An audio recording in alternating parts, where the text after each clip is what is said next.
विधान परिषदेच्या 9 जागांसाठीची निवडणूक बिनविरोध झाली आहे. पण या बिनविरोधाच्या पडद्यामागे खूप मोठे डावपेच, पक्षातील अंतर्गत कलह आणि काही नेत्यांनी आपली राजकीय किमया साधल्याचं म्हटलं जातंय.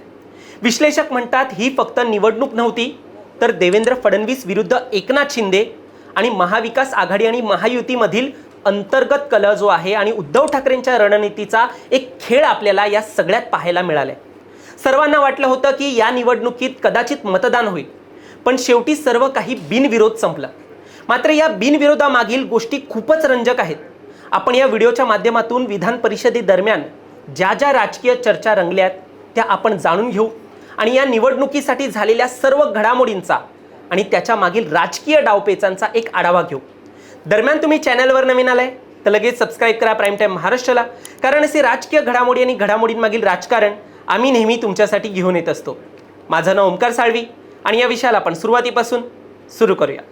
तर मंडळी, राजकीय वर्तुळात जोरदार चर्चा होती की अंबादास दानवे यांना उद्धव ठाकरे यांनी उमेदवारी दिली. ती फक्त शिवसेना उद्धव बाळासाहेब ठाकरे यांच्या पक्षासाठी ही उमेदवारी नव्हती. देवेंद्र फडणवीस यांनीही यामागे अंबादास दानवे यांना शिंदे गटाला शह देण्यासाठी पाठिंबा दिला होता असं देखील बोललं जातं.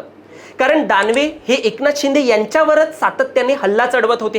त्यांनी तर भाजप आणि फडणवीस यांच्यावर टीका करणं देखील अंबादास दानवे यांनी जवळपास बंद केलं होतं. त्यामुळे फक्त एकनाथ शिंदे टार्गेट होत असल्या कारणाने शिंदे गटाची दानवेंच्या उमेदवारीवरती देखील एक नाराजी होती. चर्चा अशी होती की जर निवडणूक झाली तर मुख्यमंत्री फडणवीस दानवेंना निवडून आणण्याची सोय करतील. त्यामुळे त्यांची उमेदवारी हा शिंदेंना मेसेज देण्यासाठी एक प्रकारचा ठाकरेंच्या सोबत मिळून खेळलेला एक डाव असल्याचं म्हटलं जातं. एकनाथ शिंदे हे देखील या सगळ्यात चांगलेच राजकीय डाव टाकत होते. त्यांनी शिंदेंच्या सेनेकडून तिसरा उमेदवार देण्याची चर्चा चालवली. नीलम गोरे आणि बच्चू कडू यांच्यासोबत आणखी एक उमेदवार उभा करण्याची त्यांनी तयारी दाखवली होती. त्यांचा मुख्य उद्देश होता जर काँग्रेसने देखील एक उमेदवार उतरवला तर अंबादास दानवे यांना पाडून शिंदे आपला स्वतःचा उमेदवार निवडून आणू पाहत होते. पण शेवटी काँग्रेसने देखील माघार घेतली आणि तिसरा उमेदवार न देता शिंदे देखील थांबले. परंतु ज्याप्रमाणे शिंदेंनी ही चर्चा रंगवली आहे त्यानुसार ही चर्चा देखील एक प्रकारे भाजपला मोठं आव्हानच होतं. कारण फडणवीसांना निवडणूक बिनविरोध हवी होती आणि अशात ही चर्चा त्यांच्या निर्णयाला मोठं आव्हान होतं. आता पुढच्या मुद्द्याला वळू. महाविकास आघाडीत काँग्रेसला या सगळ्यात मोठा धक्का बसलाय हे देखील तितकंच खरं आहे. काँग्रेसने सुरुवातीला उद्धव ठाकरेंना उमेदवार म्हणून पाठिंबा जाहीर केला होता, पण उद्धव ठाकरेंनी ऐनवेळी अंबादास दानवे यांना पुढे केलं. या निर्णयाबाबत काँग्रेस नेत्यांना फोन करून सांगितलं गेलं नाही असं देखील एक म्हटलं गेलं. हर्षवर्धन सपकाळ यांनी भले आम्ही उमेदवार देऊ अशी हवा एक तयार केली असली तरी काँग्रेसकडे फक्त 16 आमदार आहेत. उद्धव ठाकरे गटाकडे 20 आमदार आणि राष्ट्रवादीकडे 10 आमदार असल्या कारणाने हा फक्त मवियामध्येच संघर्ष निर्माण झाला असता, ज्याचा फायदा सत्ताधाऱ्यांनी उचलला असता आणि मवियाचा एकही आमदार निवडून आला नसता. आता उद्धव ठाकरेंनी मवियामध्ये त्यांची राजकीय किमया दाखवून काँग्रेसला मनवलंय, त्यांना उमेदवाराला पाठिंबा द्यायला लावलाय.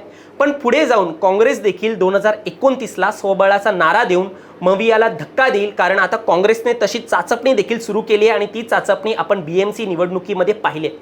आता महाराष्ट्रात पहिल्यासारखा काँग्रेस पक्ष राहिला नाहीये हे त्यांनी सातत्याने सांगितले. राज्यसभेच्या निवडणुकीमध्ये देखील सांगितले आणि आता देखील दाखवून दिले. एकूण आम्ही उमेदवार देऊ अशी चर्चा रंगवून त्यांनी देखील पुढच्या निवडणुकांमध्ये आम्हाला ग्रांटेड धरलं तर काय होऊ शकतं हे दाखवून दिले. याशिवाय राज्यसभा आणि विधान परिषद जागांसाठी देखील त्यांनी हार्ड नेगोशिएशन केलं आहे आणि हे सगळं काँग्रेसला धक्का मिळाला असला तरी त्यांनी त्यांचं राजकारण हे टिकवलंय. हे महाराष्ट्रामध्ये कसं टिकवलं हे दाखवून दिलं. या सगळ्यात अजून एक ठाकरेंची किमया सांगायची झाली तर उद्धव ठाकरे हे स्वतः उभे राहिले नाहीत, कारण त्यांना सभागृहात यायचं नव्हतं आणि दुसरं कारण शिंदे हे त्यांना पाडण्याचा प्रयत्न करतील हे त्यांना माहीत होतं. त्यांना तशी पाडण्याची संधी हे शिंदेंना द्यायची नव्हती. एकूण काय तर अंबादास दानवे यांना पुढे करून त्यांनी एका दगडात 2 पक्षी मारलेत. व्हिडिओच्या शेवटी महत्त्वाची माहिती म्हणजे शिंदे गटाने देखील विदर्भात विस्तार करण्यासाठी एक बच्चू कडू यांना एक संधी दिली आहे. नीलम गोरे यांचा अनुभव जो आहे तो आता पुन्हा ते विधान परिषदेमध्ये वापरणार आहेत. राष्ट्रवादीने जिशान सिद्दीकी यांना संधी दिली आहे जी अनेकांना अपेक्षित नव्हती. या सगळ्यात निवडणूक बिनविरोध झाली खरं, पण राजकारण कधी बिनविरोध होत नसतं हे देखील दाखवून दिलं गेलंय. पण या सगळ्यात महाराष्ट्रात सत्तेची खरी लढाई फडणवीस आणि शिंदे यांच्यात आहे आणि महाविकास आघाडीला आपल्या अस्तित्वासाठी संघर्ष करावा लागणार आहे हे स्पष्ट झाले. तुम्हाला यावर काय वाटतं? तुमचं मत देखील आम्हाला कमेंटमध्ये सांगा आणि असेच राजकीय घडामोडी पाहण्यासाठी सबस्क्राईब करा प्राईम टाइम महाराष्ट्राला. धन्यवाद.